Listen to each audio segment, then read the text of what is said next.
एका तरुण शेतकऱ्यानं ऑनलाईन जुगारात 90 लाख रुपये कॅश, 6 एकर जमीन आणि 2 तोळे सोनं गमावल्याची धक्कादायक घटना सोलापूर जिल्ह्यातील कुर्डुवाडीत उघडकीस आली आहे।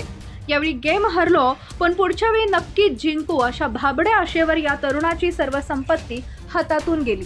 बालाजी खरे असं या तरुण शेतकऱ्याचं नाव आहे। तो 2 वर्षापासून मोबाईलवर जुगार खेळायचा, परंतु त्याला या गेममध्ये कधीच पैसे मिळाले नाहीत। फसवणूक झाल्याचं समजताच त्यानं पोलीस स्टेशनमध्ये धाव घेत तिघांविरुद्ध फसवणुकीचा गुन्हा दाखल केलाय। चक्री गेम हा एक ऑनलाईन गेम असून तो एक प्रकारचा जुगार आहे। या गेममध्ये झटपट पैसे कमवण्याचं आमिष दाखवलं जातं। हा गेम खेळणारे अनेक तरुण देशोधडीला लागलेत। हा गेम खेळण्यासाठी बालाजीनं एजंटला लाखो रुपये मोजले। एजंटला पैसे ऑनलाईन ट्रान्सफर करायचा, पैसे पाठवल्यानंतर गेम खेळण्याची मुभा मिळत असायची। गेलेले पैसे एक दिवस परत येतील या आशेवर बालाजी गेमवर पैसे लावत गेला, देशोधडीला लागला।